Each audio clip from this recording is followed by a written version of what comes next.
And అసలు మద్రాసు విషయాలు కూడా తెలుసుకోవాలి. ఎందుకనంటే ఇప్పుడు చాలా వరకు కూడా ఎవరికి తెలియదు కదా మేడం. అవును. ఈవెన్ మీరు అన్నట్టుగా ఇక్కడ షూట్ జరిగిన తర్వాత ఈ టేప్స్ ఏవైతే తీసుకుని ఎడిటింగ్ అక్కడికి వెళ్ళారు. అవును. స్టార్టింగ్‌లో అవును. ఎడిటింగ్ అక్కడికి వెళ్ళారు. మీరు అన్నట్టుగా ఈటీవీలోనో, జెమినీలోనో జరిగిన ఇక్కడ కొన్ని సీరియల్స్ అవును. అక్కడ తీసుకెళ్ళి మళ్ళీ అక్కడ ఎడిట్ చేసి అవును. మళ్ళీ టెలికాస్ట్ చేసి ఇదంతా చాలా పెద్ద ప్రాసెస్ అసల. ఒక రోజు గానీ లేదంటే ఒక్కసారి మిస్ అయినా గానీ అది మిస్ అవ్వడానికి కూడా లేదు, ఛాన్స్ అవును. ఇవ్వకూడదు. ఎందుకంటే ఈ ధారావాహిని ఆగిపోతది. ఎందుకంటే మీరు అన్నట్టుగా సీరియల్స్ కూర్చొని ఎదురు చూసే వాళ్ళు చాలా మంది అవును. ఉంటారు. ఆ క్యూరియాసిటీ అప్పట్లోనే దగ్గర 1500, 2000 ఎపిసోడ్లు అలా నడిపించేవారు అవును. మేడం. అవునండి. 1000 ఎపిసోడ్లు ఖచ్చితంగా 1000 ఎపిసోడ్లు అవును. నడిపించేవారు. అవును. అటువంటి ఇది చేసుకుంటూ ఈరోజు మళ్ళీ సినిమాల్లోకి వచ్చారు మీరు. అండ్ సినిమాల్లో అంటే మేడం ఇప్పుడు మీకు వచ్చిన క్యారెక్టర్‌ని అంటే మీరు ఎక్స్‌పెక్ట్ చేసిన క్యారెక్టర్ అంటే మీరు ఊహించిన క్యారెక్టర్ గాని, లేదంటే ఈ పొజిషన్‌లో నేను చెయ్యాలని చెప్పని మీరు ఎప్పటినుంచో ఆలోచించిన క్యారెక్టర్‌లు ఈరోజు వస్తున్నాయని చెప్పని అనుకోవచ్చా? నేను నిజంగా సీరియల్‌లో చాలా కొద్ది రోజులైతే నేను కొంచెం గ్యాప్ కూడా ఇచ్చా. పాజిటివ్ క్యారెక్టర్స్ వస్తాయేమో అని ఎదురు చూసా యాక్చువల్‌గా ఒక 2, 3 ఇయర్స్. మధ్యలో 2011 నుంచి 14 వరకు నేనేం చేయలేదండి. నాకు పాజిటివ్ క్యారెక్టర్ చేయాలని నెగెటివ్ వస్తున్నాయి. పాజిటివ్ ఎవరు అంటే ఎవరు ఇవ్వలే. యాక్చువల్‌గా మళ్ళీ 15 నుంచి మళ్ళీ నెగెటివ్ క్యారెక్టర్ చేస్తా కంటిన్యూ చేశా. కానీ ఇప్పుడు సినిమాలో అన్ని పాజిటివ్ వస్తున్నాయి. ఓహో! సినిమాలో ప్రతిదీ పాజిటివ్ క్యారెక్టర్ ఇప్పటి వరకు నేను చేసినవన్నీ. మీరు అనుకున్నారు సినిమాల్లోకి రావాలని చెప్పని అనుకున్నారు. సినిమాల్లో ఇప్పుడు పాజిటివ్ క్యారెక్టర్ మీకు కావాల్సింది. రెండు రకాలుగా కూడా మీకు వర్కౌట్ అవుతుంది అంటే అన్నమాట. మనకు ఒక థాట్ ఉంటే అప్పటికప్పుడు జరగకపోవచ్చు కానీ ఎప్పుడైనా జరగచ్చు. అది బలమైన థాట్, సంకల్పం. సంకల్పం. ఖచ్చితంగా మేడం. అయితే మేడం ఇప్పుడు సినిమాల్లో మీరు పాజిటివ్ క్యారెక్టర్ అని చెప్పని అన్నారు. అంటే ఇప్పుడు వస్తున్న సినిమాల్లో కంపేర్ చేసుకుంటే మీకు బాగా నచ్చిన సినిమా ఈ మధ్య కాలంలో బాగా నచ్చిన సినిమాలు ఏంటి? అంటే మన తెలుగులోనా? మన తెలుగులో. మన తెలుగులో అంటేనండి ఆ మధ్య వచ్చిన ఇది మన ఏంటది లక్కీ భాస్కర్, సీతారామం. నాకు కొంచెం ఎమోషనల్లీ కనెక్టెడ్ మూవీస్ అంటే నచ్చుతాయి బాగా. ఆల్రెడీ మీరు ఏమంటారు సీరియల్స్ ఎమోషన్ లోనే ఉన్నారు. సీరియల్ ఎమోషన్ లో నేనేం చేయలేదు. అలాంటివన్నీ ఏడిపించలేదు. అవతల వాళ్ళని ఏడిపించడమే కానీ నేను ఏడలే. సినిమాకి వచ్చాక నేను ఏడుస్తున్నా. Super madam. అయితే కొన్ని ఇలాంటి సినిమాలు కొన్ని చాలా. అంటే మేడం అంటే ఉంటది కదా మేడం, స్టార్టింగ్ లో మీరు ఊహించినప్పుడు సినిమాల్లో చేయాలని చెప్పి ఊహించినప్పుడు ఇప్పుడు సినిమాలు చేస్తున్నా చాలా గ్యాప్ అంటే సీరియల్స్ చేసుకుని ఇవన్నీ చేసుకుని అక్కడ బిజీ అయిపోయి ఇప్పుడు సినిమాలకు కొంచెం దగ్గర అయ్యారు కాబట్టి మీరు అనుకున్నారా అంటే ఈ క్యారెక్టర్ నేను చేస్తుంటే బాగుంటది అన్నట్టు క్యారెక్టర్లు ఏమైనా అంటే నేను కూడా దానికి నేను న్యాయం చేయగలనన్న క్యారెక్టర్లు ఏమైనా? అలా కదా, నేను ఏ క్యారెక్టర్ అయినా చేయగలనండి. నాకు తెలిసి ఎటువంటి క్యారెక్టర్ ఇచ్చినా నేను చేయగలను. మీరు నెగిటివ్ ఇవ్వండి, కామెడీ ఇవ్వండి, అసలు నాలాగా ఎవరు చేయలేరు. నిజం చెప్తున్నాను నేను ఇది. ఎందుకంటే స్వర్ణ ఖడ్గం అనే ఒక సీరియల్లో నేను కామెడీ చేశాను. చాలా టైమింగ్ ఉండాలి. ఆ కామెడీకి నాకు అవార్డ్స్ వచ్చాయి. సూపర్. ఎందుకంటే అన్ని క్యారెక్టర్లో ఒక ఎత్తు అయితే ఒక కమెడియన్ క్యారెక్టర్ అనేది చాలా బ్యాలెన్స్డ్ గా ఉంటుంది. మా డైరెక్టర్ గారు కూడా చాలా బాగా చేయించారు ఏటా సత్యనారాయణ గారు. అసలు రజాకర్ మూవీ బాగా చేయించారంటే ఆ క్యారెక్టర్. రజాకర్ మూవీ డైరెక్టర్ గారు ఏటా సత్యనారాయణ గారు. Super madam. సీరియల్ ఏంటి మేడం అది? స్వర్ణ ఖడ్గం. ఓకే. ఈటీవీ వాళ్ళది. ఈటీవీ అండ్ మన ఇది ఆర్కే వాళ్ళిద్దరు కలిసి చేసిన అది సీరియల్ పెద్ద ఇది. ఆ తర్వాత అదే డైరెక్టర్ దాంట్లో నేను ఇంకో సీరియల్ కూడా చేశాను, రావోయ్ చందమామ అని. అది కూడా చాలా మంచి సీరియల్, మంచి పేరు వచ్చింది ఆ క్యారెక్టర్ కూడా నాకు. Wow, super madam. మేడం మీరు అంటే మీ నెగిటివ్ షేడ్స్ లో చెప్పిన అంటే కొన్ని డైలాగ్స్ ఉంటాయి అంటే బాగా హైలైట్ అయినాయి, హిట్ అయినాయి, అంటే ఎక్కువ ఆదరణ వచ్చిన డైలాగ్ ఏమైనా మీకు గుర్తున్నాయా మీ సీరియల్స్ లో? అంటే ప్రాంప్టింగ్ వెళ్ళిపోతాయి కదా చెప్పాలి. అలాగేం కాదు, ప్రాంప్టింగ్ తీసుకోనండి, నేను సర్వసాధారణంగా తీసుకోను ప్రాంప్టింగ్. సీరియల్స్ అంటే ఒక మరి పేజీలు ఉన్నప్పుడు మరి వెంటనే చేసేయాలనుకోండి అప్పుడు తీసేసుకుంటా. కానీ కొంచెం ఏమాత్రం టైం ఇచ్చి నాకు కొంచెం ముందు ఒక 10 నిమిషాల ముందు ఇచ్చినా కూడా నేను తీసుకోను. లేదమ్మా ఇమ్మీడియట్ గా చేసేయాలి మనం వెళ్ళిపోదామంటే వెళ్ళిపోతాం. మేడం మీరు రెండు వైపులో చూసారు కాబట్టి అంటే సీరియల్స్ మూవీస్ రెండు వైపులో ఉన్నారు కాబట్టి అంటే సీరియల్ యాక్టింగ్ సినిమా యాక్టింగ్ కి రెండింటికి డిఫరెన్స్ ఏంటి మేడం? ఉంటుంది ఉంటుంది ఏంది madam? Drama acting, serial acting, cinema acting. Drama తీసుకోండి మీరు, ఇక్కడ స్టేజ్ ఉంటుంది, ఆడియన్స్ ఎక్కడికో ఉంటారు, ఆ, వాళ్ళకి కనిపించాలి మనం కదా. మనం ఇక్కడి నుంచి ఊరికే అంటే ఎవరికి అసలు ఎక్స్ప్రెషనే కనిపించదు, కాబట్టి వాళ్ళు చాలా ఎక్కువగా చేస్తారు. హావభావాలు యాక్టింగ్ అనేది ఏంటి, అవును. వాయిస్ ఏంటి, అసలు అవును. చాలా పెద్దగా పెట్టుకొని చేస్తారు వాళ్ళు. ఆ, సీరియల్కి వచ్చేసరికి కొంచెం తగ్గుద్ది, డ్రామా కంటే కొంచెం తగ్గుతుంది. ఓకేనా. సినిమా వచ్చేసరికి చాలా న్యాచురల్, మైల్డ్గా ఉండాలి. సినిమాలో మీరు చూడండి, సీరియల్లో ఏడ్చినట్టు ఏడిస్తే ఒప్పుకోరు, అమ్మ తగ్గించండి అంటారు ఖచ్చితంగా.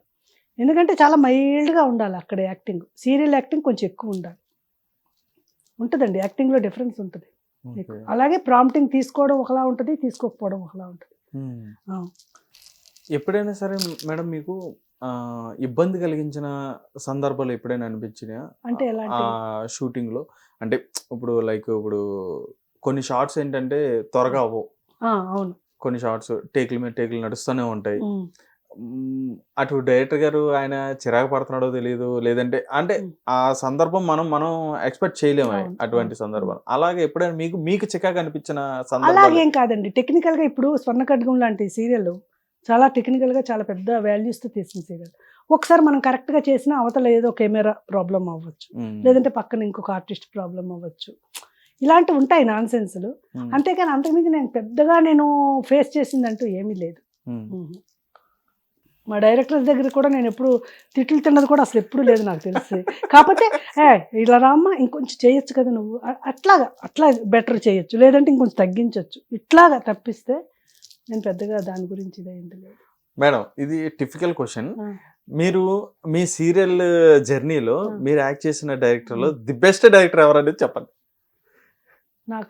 నా సీరియల్ జర్నీలో అయితే నేను ఒక రమేష్ రాజ్ గారు అని ఒక ఆయన ఉండేవారండి. నేను మాంగళ్యానికి మరో ముడి అని ఒక సీరియల్ చేశాను, ఇన్స్పెక్టర్ క్యారెక్టర్ అని చెప్పాను కదా, ఆయన ఒక ఆయన. అలాగే మా నిన్నే పెళ్ళాడుతా డైరెక్టర్ ఎల్ రాజా గారు, అలాగే ఏట సత్యనారాయణ. ఈ ముగ్గురు కూడా చాలా అసలు మా రమేష్ రాజ్ గారు అయితే అమ్మాడి అందరూ ఇంకా షూటింగ్ స్టార్ట్ కాకముందే, ఈరోజు ఈ ఫైట్ ఉంది, దీనికి ప్రిపేర్ అయిపో నువ్వు, ఇట్లా ఉంటుంది, ఇక్కడి నుంచి కొడితే అక్కడికి వెళ్ళిపో, ఇట్లాగ చెప్పి ఒక మగపిల్లాడిని ఎలా చేయిస్తారో అలాగే అమ్మాడి అని పిలిచి అసలు క్యూట్గా కూతుర్ని పిలుచుకొని చేస్తే ఎలా ఉంటుంది అలా. మా ఏటగారు ఏంటంటే కామెడీ చేస్తూ ఇలా చేయాలి అలా చేయాలని బాగా చేయించేవారు. ఆయన స్వర్ణఖడ్గంలో నా క్యారెక్టర్ చాలా బాగా చేయించారండి. మా ఎల్ రాజా గారు ఫస్ట్ నాకు లైఫ్ ఇచ్చిన ఒక డైరెక్టర్ ఆయన. నిన్నే పెళ్ళాడుతా అనే సీరియల్లో ఫస్ట్ నాకు అనుకున్నది ఒక 20 ఎపిసోడ్స్ క్యారెక్టర్. ఆ క్యారెక్టర్ చాలా రీచ్ అయ్యేటప్పటికి దగ్గర 600 ఎపిసోడ్స్ చేశాను. అసలు 20 ఎక్కడ మేడం, 600 ఎక్కడ మేడం, అసలు సూపర్ మేడం, సూపర్. హైయెస్ట్ మీ సీరియల్ హైయెస్ట్ ఎక్కువ ఎపిసోడ్స్ ఏ సీరియల్? నిన్నే Pelladatha nearly 1000 episodes. Wow, super madam. And మీకు బాగా ఇష్టమైన కో యాక్టర్స్, మీతో వర్క్ చేసిన వాళ్ళు? నాతో వర్క్ చేసిన వాళ్ళందరూ నాకు ఇష్టమేనండి. యాక్చువల్గా అక్కడ ఉన్నప్పుడు అయితే లక్ష్మీప్రియ, బిందుమాధవి అమ్మ, వీళ్ళందరూ కూడా అప్పుడు మాకు సీనియర్స్ కదా, వాళ్ళందరూ చాలా చక్కగా. అలాగే నేను నిన్నే పెళ్ళాడుతాలో యాక్ట్ చేసినప్పుడు ప్రసాద్ బాబు గారు వచ్చేవారు. ప్రసాద్ బాబు గారు మామయ్య క్యారెక్టర్. ప్రసాద్ బాబు గారు తెలుసు కదా, ఆర్టిస్ట్. ఆయన అయితే ఎంత చెప్పేవారంటే స్టైల్స్ ఇలా చెయ్యి ఆ క్యారెక్టర్ని అంటూ చేపించేవారు.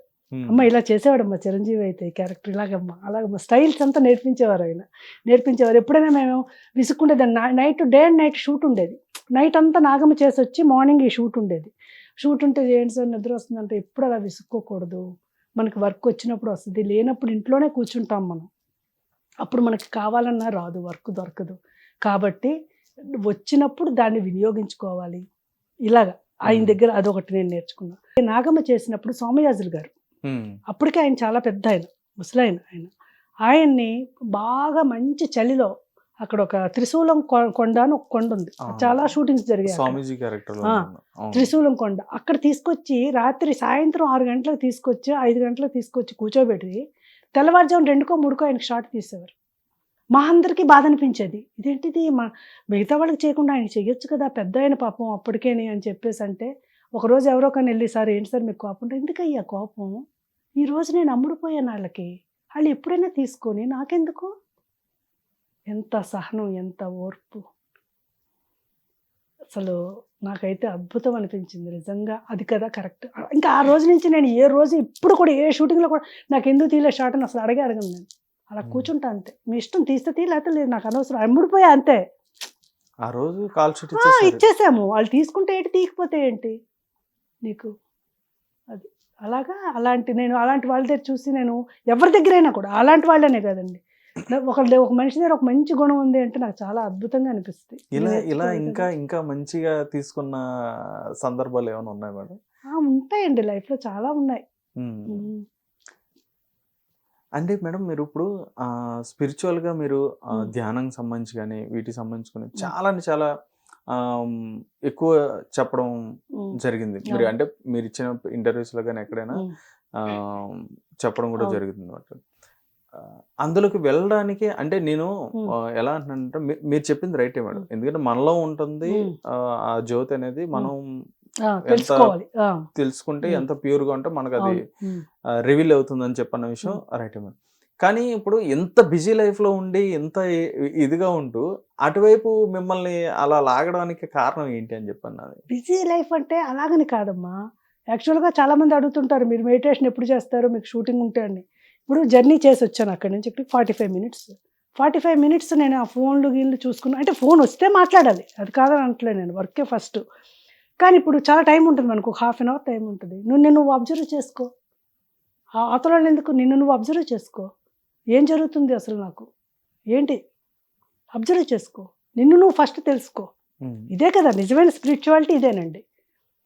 మీకు దీపం పెట్టడానికి 5 నిమిషాల టైమే, కానీ ఓల్డ్ టైం దొరుకుతుంది మనకి. యాక్చువల్గా మనం అనుకుంటాం చాలా బిజీ మనం అని, ఏం కాదు. జర్నీ టైం ఉండదా మనకి, చాలా ఉంటుంది జర్నీ టైం. ఇప్పుడు ఇక్కడికి వచ్చాను, సపోజ్ మీరు లేరండి, ఒక 15 గంట అవుద్దండి మేడం కూర్చోండి అన్నారు, ఆ 15 గంట నేను చేసుకోవచ్చు మెడిటేషన్. అవునా కదా, ఏం ఉండదు దానికి, అది చాలా ఈజీ. మీరు ఒక పూజ ఒక హోమం వాటికి మీకు టైం స్పెండ్ ఉండాలి కంపల్సరీ. కానీ దీనికి ఏం లేదు, నువ్వు తెలుసుకోవడానికి, నువ్వు అబ్జర్వ్ చేసుకోవడం చాలా టైం దొరుకుద్ది యాక్చువల్గా. అసలు ఏ గొడవలో లేదు అసలు, ఎవరితో గొడవలు ఉండదు, ఎవరి దియాశ ఉండదు, వాడేలాగా వీడేలాగా అని చెప్పని మైండ్ లో ఉండదు. ఫస్ట్ మనం ఏంటనేది తెలుసుకోండి. Super madam. Hit TV app, ఇందులో short news, live news, entertainment shows, movies, digital magazines తో పాటు మీ జిల్లా వార్తలను కూడా ఫ్రీగా చూడొచ్చు. ఇంకెందుకు ఆలస్యం, వెంటనే హిట్ టీవీ యాప్ ని డౌన్లోడ్ చేసుకుని ఫ్రీగా ఎంటర్టైన్మెంట్ పొందండి. Hit TV app. Hit TV app. Please download hit TV app. Hit TV app ని ఫ్రీగా డౌన్లోడ్ చేసుకుని ఎంజాయ్ చేయండి. మీకు నచ్చిన ఎంటర్టైన్మెంట్ కోసం హిట్ టీవీ యాప్ ని ఫ్రీగా డౌన్లోడ్ చేసుకుని ఎంజాయ్ చేయండి. హిట్ టీవీ యాప్ ని డౌన్లోడ్ చేసుకుని ఆస్వాదించండి, ఆశీర్వదించండి. ఇంతమంది సెలబ్రిటీలు హిట్ టీవీ యాప్ ని డౌన్లోడ్ చేసుకోండి అని చెప్తున్నారంటే ఎంత మంచి యాప్ ఆలోచించండి.